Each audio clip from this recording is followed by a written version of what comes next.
तो दोस्तों स्वागत है आप सभी का हमारे YouTube channel e learning platform पर। आज हम लोग प्रश्नावली 4.2 देखेंगे। इससे पहले हम लोग जितने भी प्रश्न आए थे सारे प्रश्न हम हल कर चुके हैं। इससे पहले जो उदाहरण थे वो भी हल कर चुके हैं। हम आगे देखेंगे प्रश्नावली 4.2। ठीक है, तो हम लोग रैखिक समीकरण पढ़ चुके थे। ठीक है, और 1 4 2 4 वाले रैखिक समीकरण क्या होते हैं, इनका कैसे क्या इनके सॉल्यूशन आते हैं, क्या आंसर आता है, क्या हल आते हैं, ये सब देख चुके हैं। आज हम प्रश्नावली में देखेंगे, है ना। प्रश्नावली 4.2 का पहला प्रश्न। ठीक है, प्रश्नावली 4.2 का पहला प्रश्न क्या है कि y बराबर लिखा हुआ है y बराबर 3x + 5। ठीक है, y बराबर 3x + 5। अब इसमें क्या है, इन्होंने पूछा है कि निम्नलिखित विकल्पों में से कौन सा विकल्प सत्य है और क्यों। ठीक है, एक अद्वितीय हल। अब देखिए इसका पहले हल निकालते हैं। इनका पहला ऑप्शन है, इनका पहला ऑब्जेक्टिव क्या है, एक अद्वितीय हल है, केवल 2 हल हैं। इस जो समीकरण है इसका या तो एक हल है या फिर 2 हल है या फिर अनेक हल हैं। ठीक है, तो सबसे पहले हम देखते हैं इसके हल। हमने देखा था पहले अभी उदाहरण में हमने जब समझा था पिछले वीडियो में कि जब भी हमें हल निकालना रहता है तो हम कुछ मानते हैं, कुछ मान मानते हैं, क्योंकि ये और ये x और y जो है वो एक चर है और चर का मान कुछ भी हो सकता है। तो मैंने माना x बराबर 0। हम लोग मैंने यही बोला था आपसे कि सबसे पहले जब भी हल निकालना है सबसे पहले क्या निकालना है, 0 रखते हैं हम x का मान। x का मान मैंने 0 रखा तो मेरे पास आ जाएगा y बराबर 3 × 0 धन 5।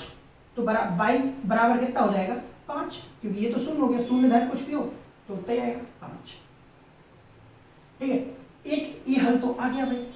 अब मैंने बोला था आपको दूसरा हल निकालना है कभी भी, तो आप दूसरा हल निकालोगे तो मैंने बोला था कि जब अपन x बराबर सबसे पहले हल में मानते हैं हम x बराबर 0, दूसरे हल में मानते हैं माना y बराबर 0। जैसे ही मैं y की जगह 0 रखूंगा तो 0 बराबर 3 × x बराबर में धन 5। अब मैं क्या करूंगा, 3 × x बराबर में कितना हो जाएगा, -5। 5 पे सही पहुंचा दिया तो मेरे पास में x बराबर कितना आ जाएगा, -5/3। क्यों, क्योंकि 3 गुणा में तो यहाँ पे जाएगा तो भाग में हो जाएगा। ये देखिए, इससे एक चीज हमें समझ में आ जाती है कि इसका जो पहला विकल्प दिया हुआ है वो विकल्प क्या है, एक अद्वितीय हल है। तो देखो अद्वितीय हल मतलब केवल एक हल है। जब केवल एक हल है तो इसमें तो केवल एक हल है। देखो एक हल तो ये है, x का मान जब 0 है, ये हल क्या है इसका, देखो एक हल तो क्या हो जाएगा 0 और 5। दूसरा हल क्या हो गया, -5/3 और 0। ठीक है, मतलब इसके 2 हल होगा। इसका मतलब क्या है कि इसके अद्वितीय हल तो है नहीं, तो पहला विकल्प तो क्या हो गया, गलत हो गया। अब हमें देखना है दूसरे विकल्प में क्या है, केवल 2 हल है। तो देखो 2 हल तो हमने निकाल दी, तीसरा हल देखते हैं। अगर हमें तीसरा हल मिल गया तो ये दूसरा विकल्प भी सही हो जाएगा, वो गलत हो जाएगा। ठीक है भाई, ये तीसरा देखते हैं। अब तीसरे में क्या देखा, यहाँ पे तीसरा हल निकालना है। ठीक है, इसमें मैंने क्या बोला था आपसे कि सबसे पहले x को 0 फिर y को 0 मानना है, फिर हमें x को 1 मानना है। मैंने x को 1 माना तो मेरे पास आता है क्या, y बराबर 3 × 1 धन 5। तो y बराबर 3 धन 5, y बराबर 8। 3 धन 5 बराबर 8, ये भी हल है। तो देखो एक ए भी हल, इसको कैसे लिख सकते हैं, युग्म में कैसे, 1 और 8, x का मान पहले y का मान बाद में। तो ये हो गया हमारा तीसरा हल। तो अब इसका मतलब ये होगा कि ना तो इसका एक हल है, ना ही इसके केवल 2 हल है, इसके तो 3 हल है। और कुछ भी अगर x का मान 2 रखूंगा तो y का मान कुछ भी आ जाएगा, मतलब उसके सापेक्ष में आएगा। ठीक है, तो होने क्या वाला है कि x का मान मैं कुछ भी रखूं तो उसके हिसाब से y का मान भी आता जाएगा। तो इसका मतलब ये होता है कि इसके क्या हो जाएंगे, अनेक मान हो जाएंगे।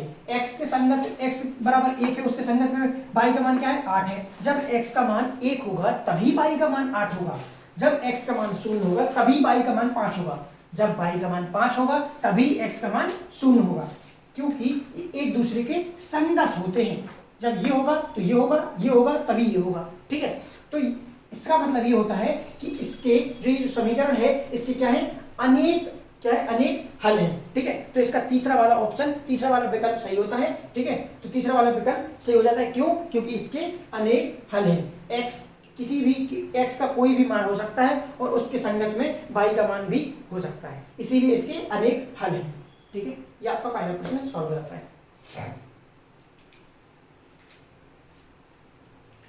आगे बढ़ते हैं, दूसरा प्रश्न देखेंगे।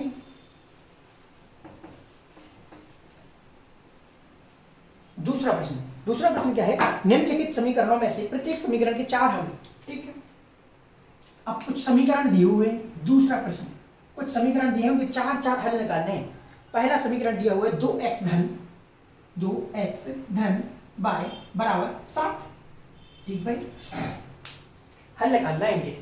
ठीक है, तो अब जिस तरीके से मैंने आपको बताया था, बस वही तरीका आपको यहाँ पर लगाना है। तरीका क्या है, सबसे पहला हल, ठीक है, यहाँ पे ऐसे नंबरिंग कर लेते हैं, ए बी सी डी से ऐसे लिख लेते हैं। एक पहला हल, ठीक है, पहला हल क्या मैंने माना x बराबर क्या 0। सबसे पहले x बराबर 0 मानना है। x बराबर 0 मानने के लिए क्या हो जाएगा, 2 गुणा 0 धन y बराबर 7। तो ये हो जाएगा पूरा 0, ठीक है, ये हो जाएगा पूरा 0। तो क्या हो जाएगा, y बराबर कितना हो जाएगा 7। पहला हल, इसको युग्म में लिखा करो। कैसे, x का मान पहले और y का मान बाद में। ये क्या हो जाएगा, आपका हल हो जाएगा, पहला हल। दूसरा, ठीक है, अब देखो दूसरा क्या है, दूसरा हल क्या मानना है, माना y बराबर 0। ठीक है, y बराबर 0 माना, क्या हो जाएगा, 2 गुणा x धन 0 बराबर 7। तो क्या हो जाएगा, 2 गुणा x बराबर 7। ठीक, तो x बराबर क्या हो जाएगा, 7/2। 2 बटा में क्यों आया, क्योंकि 2 गुणा में है यहाँ पे। ठीक है, पक्षांतर होगा तो क्या हो जाएगा, 7 का बटे में। इसका सॉल्यूशन क्या हो जाएगा, इसका हल क्या हो जाएगा, इसको हम युग्म में लिखेंगे तो क्या हो जाएगा, जब y का मान क्या है 0 हो, तो x का मान कितना आ जाएगा, 7/2। ये हो गया। ठीक है, तीसरा हल, अब देखना है हमें तीसरा हल। तो देखो तीसरा हल क्या है, मैंने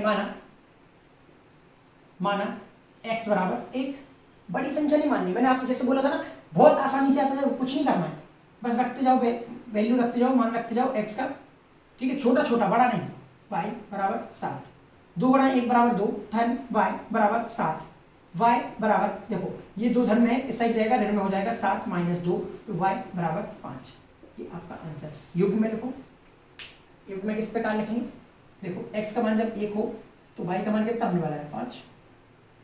ये युग्म का मतलब क्या होता है, संगत होते हैं, ये एक दूसरे के संगत होते हैं। जब y का मान 5 रखोगे तभी x का मान 1 आएगा, जब x का मान 1 रखोगे तभी y का मान 5 आएगा। ठीक है ना, ये होता है केवल रैखिक में। ठीक है ना, रैखिक समीकरण में, ये भी याद रखना पड़ेगा आपको।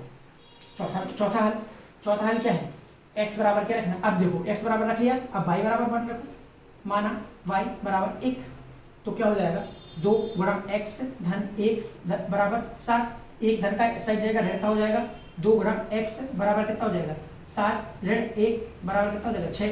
तो x बराबर कितना हो जाएगा, 6/2, दोनों कट जाएंगे, कितना आएगा, 3। युग्म में लिखेंगे, क्या आ जाएगा, x कितना है, 3 है, y कितना है, 1 है। बस ये आपका आंसर हो गया, सॉल्यूशन हो गया। ठीक है, तो ये हो गए आपके चारों हल, पहला समीकरण, दूसरे का, पहले का के चारों हल। ठीक, देख लो, बहुत आसान है। सबसे पहले x बराबर 0, फिर y बराबर 0, फिर x बराबर 1, फिर y बराबर 1, बस इतना रखना है और कुछ नहीं करना है। ठीक, चारों हल आपके सामने। आगे बढ़ते हैं।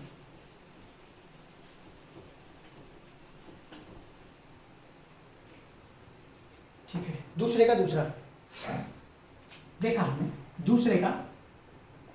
दूसरा समीकरण क्या है, पाई एक्स धन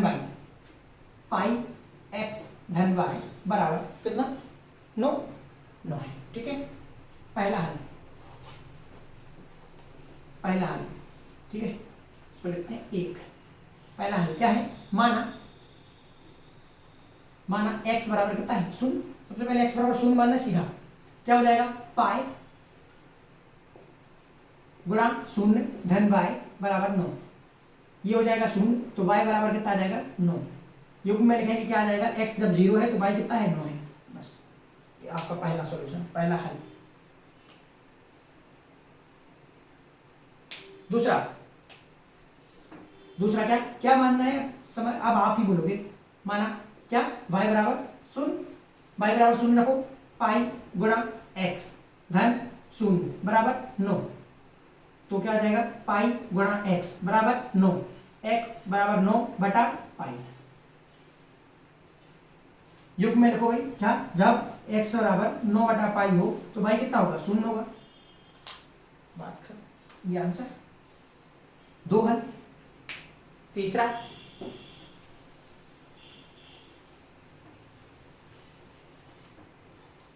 तीसरा थर्ड, इसका थर्ड सॉल्यूशन क्या है, पहला दूसरा तीसरा हो गया। तीसरे में जा, अब हमें क्या करना है, जैसा मैंने बताया आपको, माना x बराबर 1, ठीक है। अब x बराबर 1 रखूंगा मैं तो पाई गुणा 1 धन y बराबर 9, ठीक है। तो ये क्या हो जाएगा, पाई धन y बराबर 9। तो y बराबर क्या हो जाएगा, ये धन में है, पाई तो इस साइड जाएगा तो ऋण में हो जाएगा, तो 9 माइनस पाई, ये आपका क्या हो जाएगा, आंसर हो जाएगा। अब इसको युग्म में लिखेंगे तो क्या हो जाएगा, जब x बराबर क्या है, देखो युग्म में लिखो, जब x बराबर कितना है, 1 है, तो y बराबर कितना है, 9 माइनस पाई, ये आपका आंसर। ये आपका एक क्या है, हल है इसका, किसका, इस समीकरण का। हल का मतलब क्या होता है आपको ये समझ में चलो, पहले चौथा देख लेते हैं, फिर मैं आपको बताता हूँ कि हल का मतलब होता क्या है एक्चुअल में, ठीक है। चलो माना अपना चौथा स्टेप क्या होता है, y बराबर क्या लेते हैं हम, 1, पहले x बराबर 0, फिर y बराबर 0, फिर x बराबर 1, फिर y बराबर 1, ठीक है। तो x बराबर 1, y बराबर 1 रखा तो हमने क्या देखा, y वो पाई गुणा x धन y की जगह 1 बराबर में कितना है, 9। तो 1 धन का है तो साइड क्या हो जाएगा, ऋण का, तो क्या हो जाएगा, पाई गुणा x बराबर में 9 माइनस का 1, तो हो जाएगा पाई गुणा x बराबर में 8, तो x बराबर में हो जाएगा 8 बटा पाई। इसको लिखेंगे, लिखेंगे हम क्या, युग्म में लिखेंगे तो क्या हो जाएगा, जब x बराबर होगा 8 बटा पाई तो y बराबर कितना होगा, 1। ये हो गया आपका चौथा है। अब देखिए मैं आपको बताने वाला था क्या, कि युग्म में क्या होते हैं, ठीक है। अब युग्म में मैं मतलब सॉरी हल बताने वाला था कि हल होता क्या है। हल एक्चुअल में क्या होता है, जब भी हम ये x की जगह पर ये रखेंगे और y की जगह पर ये रखेंगे, ये मान रखेंगे किसमें, इस समीकरण में। कौन से समीकरण में, पाई x धन y बराबर 9। अगर इस समीकरण में हम इनमें से किसी भी हल को रखेंगे, इसको या इसको या इसको या इसको, x की जगह पर पहले वाला मान, y की जगह पर दूसरे वाला मान, तो हमें क्या मिलेगा, हमें बराबर 9 मिलेगा। आप जब भी यहाँ पर मान रखेंगे तो y बराबर हमें कितना मिलेगा, 9 मिलेगा, ठीक है ना। तो बस यही होता है हल, कि हमें ऐसी x और y के ऐसे मान निकालने हैं जिनको जिन मानों को मतलब हम x और y में रखेंगे, x और y की जगह पर रखेंगे, तो हमारा हल उतना ही आना चाहिए जो समीकरण में दिया हुआ है। उसका मान योग दोनों का किसके बराबर, 9 के बराबर आना चाहिए, ठीक है। तो ये रहे आपके ऐसे 4 x और y के मान जिनको हम इस समीकरण में रखेंगे तो हमारा इन दोनों का जो योग होगा, इन दोनों पदों का योग होगा, वो किसके बराबर होगा, 9 के बराबर होगा, ठीक है। ठीक है, तो ये देख लीजिए आप, इसका कौन सा है, दूसरे के 4 हल, ठीक है। अब देखना है हमें तीसरे वाला समीकरण। आगे बढ़ते हैं, हम आगे बढ़े। अभी मेरे को याद है वो आपका क्यों है ना, वो अपन ने जो पढ़ा था ना, उसमें उदाहरण में अपन पढ़ रहे थे वो क्यों, एक का मान वो माइनस क्यों आ रहा था, प्लस क्यों आ रहा था, वैसा क्यों था। तो वो क्यों का आंसर अभी मैं दूंगा आगे, आपके आगे इस वाले प्रश्नावली के बाद आएगा, उसमें मैं आपको उस क्यों का आंसर दूंगा, ठीक है ना। आप ये मत सोचना कि सर ने बोल दिया था और आंसर नहीं दिया, मैं उसका बताऊंगा कि क्यों वो ऐसा अपन करते हैं, ठीक है। हाँ, क्या है यहाँ पे तीसरा वाला, x बराबर 4y, x बराबर 4y, इसके क्या निकालना है, 4 हल निकालने हैं, ठीक है। पहला हल, सबसे पहले इसको ax किस रूप में लिखते हैं अपन, किसमें लिखना है, ax धन vy धन c बराबर 0, इस रूप में लिख लेते हैं। पहले एक काम करो, x माइनस 4y बराबर 0, ये हो जाएगा, ठीक है, ये हो गया। अब हम पहला वाला निकालेंगे। पहला वाला हल क्या होगा, माना क्या मानते हैं हम, माना कि x बराबर क्या है, 0 मानते हैं। सबसे पहले हमने x बराबर 0 माना, तो ये हो जाएगा 0 माइनस में 4 गुणा y बराबर 0। तो अब देखा मैंने, माइनस का 4 गुणा y बराबर 0, देखो ये -4 गुणा में है तो इस साइड जाएगा तो 0 बटा -4 हो जाएगा, तो बराबर कितना आ जाएगा, 0 ही आ जाएगा। क्यों, 0 में किसी भी चीज का भाग दो तो 0 ही आएगा।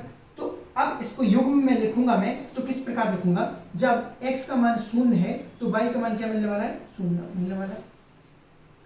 अब आप एक चीज देखिए कि अभी यहाँ पर क्या है कि अपन ने ये अभी मैं क्या बोल रहा था आपको कि x बराबर 0 रखना है, तो है ना, उसके बाद y बराबर 0 रखना है। तो पहला हल हमने जब निकाला तो x बराबर 0 रखा तो y बराबर 0 मिल गया। अब हम y बराबर 0 नहीं रख सकते, क्यों, क्योंकि ये दोनों एक दूसरे के संगत होते हैं। देखो कि अगर मैं x का मान 0 रखूंगा तो y का मान क्या मिलेगा, 0 मिलेगा। और इसका मतलब ये भी होता है कि y का मान अगर 0 रखूंगा तो x का मान 0 मिलेगा। इसका मतलब कि y का मान 0 रखूंगा तो हमें पहले से ही पता है कि x का मान 0 आना है, तो ये वाला हल तो हमें ऑलरेडी पता ही है ना, पहले से ही पता है। तो अब हम y का मान 0 नहीं रख सकते। कभी भी ऐसा केस आता है जब हमें दोनों 0 0 मिल जाते हैं तो हम अगले वाले जो हल होता है उसमें y बराबर 0 नहीं रखते हैं। ये चीज आपको ध्यान रखनी पड़ेगी, ये बात आपको बिल्कुल ध्यान रखनी पड़ेगी। ठीक है, आगे बढ़ते हैं। अब भाई हम y बराबर 0 नहीं रख सकते हैं तो हमें क्या रखना पड़ेगा, अब हम रख लेते हैं भाई। हम इसके बाद क्या रखते थे, तीसरे वाले में x बराबर 1 रखते थे, तो x बराबर 1 रख लेते हैं। माना x बराबर 1, 0 नहीं रख सकते, अबे आगे बढ़ना है ना भाई। तो हमने x बराबर 1 रखा, जैसे ही मैंने x बराबर 1 रखा तो 1 - 4 गुणा y बराबर 0। अब 1 इस साइड है तो देखो इस वाले में क्या है, -4y है, तो इसको क्या कर लेते हैं, ऐसा करते हैं पहले, -4 गुणा y, एक धन का था तो इस साइड आ जाएगा ऋण का। ठीक है, देखो इस साइड ऋण है और इस साइड ऋण है, दोनों कट गए। ठीक है, क्या बचा, 4 गुणा y बराबर 1, तो y बराबर कितना आ जाएगा, 1/4। क्यों आया 4 बटा में, क्योंकि यहाँ पे 4 y के साथ में गुणा में है। तो अब देखिए इसका क्या आ जाएगा आंसर, अगर हम युग्म में लिखें तो x का मान जब 1 है तो y का मान कितना हो जाएगा, 1/4। यही आपका हल है, कौन सा, दूसरा। ये आपका दूसरा हल। देखते हैं भाई तीसरा हल। तीसरा हल क्या है, अब क्या है, इससे आगे वाले स्टेप हमारा क्या होता था, जब हम पहले x का मान 1 मानते थे फिर बाद में y का मान 1 मानते थे। मैंने y का मान 1 माना, जैसे ही मैंने y का मान 1 माना और y की जगह मैंने 1 रखा तो हमें मिलता है क्या, x ऋण 4 गुणा 1 बराबर में 0। तो x ऋण 4 गुणा 1 बराबर 4 बराबर 0, तो x बराबर कितना आ जाएगा मेरे पास, 4। ये आपका आंसर। ठीक है, इसको युग्म में लिखूंगा तो मेरे को युग्म में लिखूंगा तो क्या मिल जाएगा मेरे को, जब x का मान 4 है तो y का मान कितना है, 1 है, या फिर जब y का मान 1 है तभी x का मान कितना है, 4 है। तो ये आपका आ गया तीसरा हल। ठीक है, अब आते हैं हम चौथे हल पर। ये आपका चौथा हल। चौथे हल में अब देखिए भाई, अब ये नई चीज आ गई, हमें एक नया आगे वाला मानना है। तो मैंने आपसे क्या बोला था, छोटी से छोटी संख्या हम 0 रख चुके हैं, हम 1 रख चुके हैं, अब हम क्या रखेंगे, 2 रखेंगे। तो x बराबर मैं मानूंगा 2। जैसे ही मैं x बराबर 2 रखूंगा तो मैं देखता हूं x की जगह रखना है मेरे को 2, तो क्या है, देखिए x - 4y, तो x बराबर मैं रखूंगा 2 - 4 गुणा y। ठीक है, बराबर में मेरे पास क्या है, 0 है। ठीक है, तो क्या हो जाएगा, देखिए ये 2 है, इस साइड जाएगा तो ऋण में हो जाएगा, 4 गुणा y, माइनस का है 4 तो माइनस का 4 गुणा y बराबर में माइनस का 2। देखिए माइनस से माइनस कट जाएगा, y बराबर कितना आ जाएगा, 2/4। 4 गुणा में तो भाग में आ जाएगा, 2 एकम 2, 2 दूनी 4 बराबर में 1/2 आ जाएगा। यही आपका आंसर हो जाएगा। इसको युग्म में लिख लीजिए, युग्म में लिखूंगा मैं तो क्या आएगा, x बराबर जब 2 हो तो y बराबर कितना होगा, 1/2। यही अपना आंसर है, यही अपना सॉल्यूशन है। ये लीजिए सर। ठीक है, तो ये हो गया आपका दूसरे के तीसरे के चारों हल, 1 2 3 और 4। ठीक है, हल का मैं बता चुका हूं कि हल होता क्या है।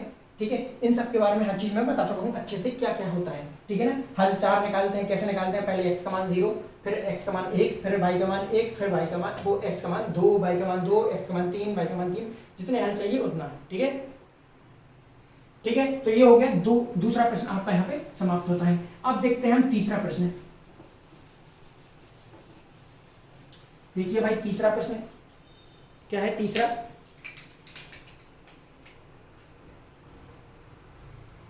क्या बोला, बताइए कि निम्नलिखित में से कौन कौन समीकरण x - 2y बराबर 4 के हल हैं। अभी मैंने आपको हल बता दिया, हल क्या होता है, ठीक है। कौन कौन हल नहीं है ये बताना है, कौन कौन हल है और कौन कौन हल नहीं है। देखिए इसमें अलग अलग मान दिया हुआ है एक्स और वाई का, ठीक है, उनमें बताना है कि वो हल है या नहीं है, ठीक है। ये तो आपने लिख लिया होगा, लीजिए। हाँ, पहला दिया हुआ है 0 और 2, ठीक है, पहला दिया हुआ है 0 और 2। देखिए 0 और 2, ये जो हल लिखा रहता है, इस हल में आपको ऑलरेडी बता चुका हूं कि इसका मतलब होता है क्या, x, और इसका मतलब होता है y। तो x की जगह पे हमें क्या रखना है 0, और y की जगह रखना है क्या 2। तो माइनस का 2 गुणा 2 बराबर, अब हमारे पास में बराबर क्या आना चाहिए, अगर बराबर 4 आता है तो हम बोलेंगे हाँ यह एक, इस समीकरण का यह एक हल है, और अगर नहीं आता है तो हम बोलेंगे कि हाँ यह एक हल नहीं है। कितना आ रहा है देखो, 0 माइनस का 4, सॉरी 0 माइनस 4, तो 0 का मतलब कुछ नहीं, बराबर कितना आ गया माइनस का 4। तो माइनस 4 किसके बराबर, किसके बराबर नहीं है, 4 के बराबर नहीं, क्योंकि ये माइनस का 4 है, ये 4 है, ये प्लस का 4 है, तो ये दोनों बराबर नहीं है। नहीं है इसका मतलब क्या हुआ कि यह दिए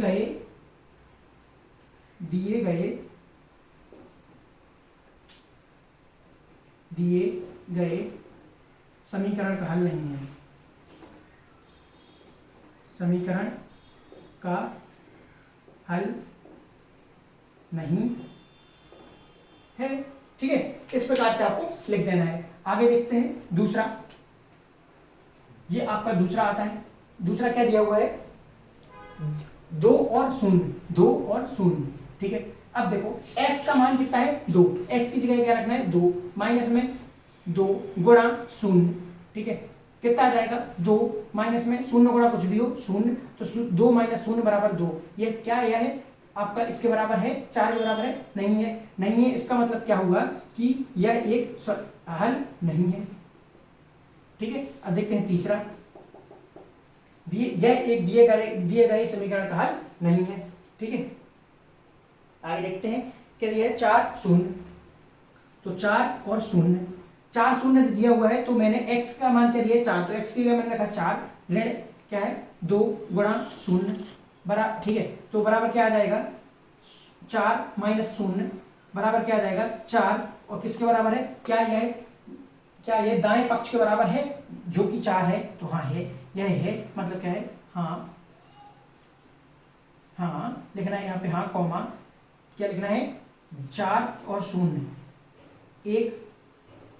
4 और 0 ऊपर दिए गए समीकरण का एक हल है, यह लिखना है आपको, ठीक है। आगे बढ़ते हैं, यह आपका तीसरा हो गया। चौथा क्या है भाई, वर्गमूल 2,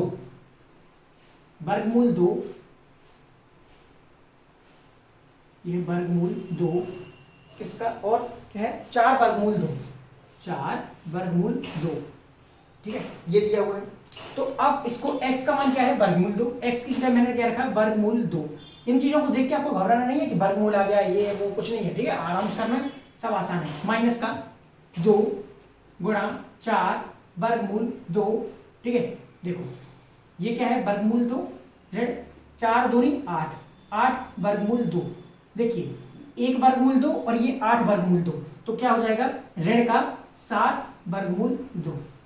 क्या यह 8 4 के बराबर है, तो नहीं है, इसका मतलब क्या होगा कि नहीं, यह एक हल, ऊपर दिए हुए समीकरण का हल नहीं है।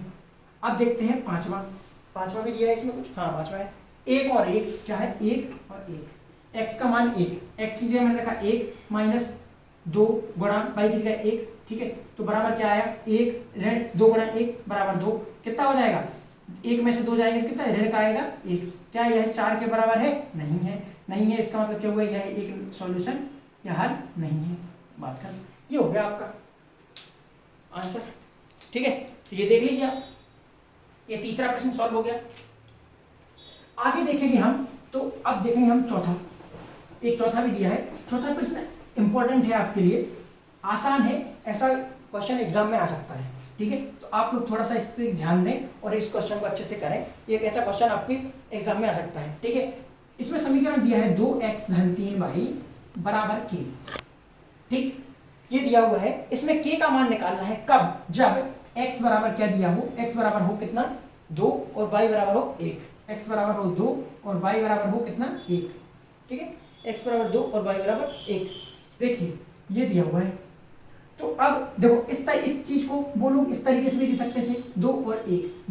जब कोई बिंदु है 2 और 1 तो बताइए k का मान क्या होगा। अब 2 और 1 ऐसा दिया है तो आपको खुद ही पता लगाना है कि आपको खुद समझ ही जाना है कि x बराबर 2 दिया है और y बराबर 1 दिया है। ठीक है, जैसे ही मैं इसका मान रखता हूं, किसका, x का मान x की जगह, y का मान y की जगह, तो मैं देखता हूं क्या कि 2 गुणा 2 धन 3 गुणा 1 बराबर क्या है, k दिया है। ठीक है, तो 2 गुणा 2 कितना हो जाएगा 4 धन 3 गुणा 1 कितना हो जाएगा 3 बराबर k, तो 4 और 3 कितना हो जाएगा 7 बराबर कितना हो जाएगा k। यही आपका आंसर है, ये आगे आपका k का मान। ये ऐसा प्रश्न आपको एग्जाम में देखने को मिल सकता है। ठीक है, तो ये हो गए आपके सारे प्रश्न।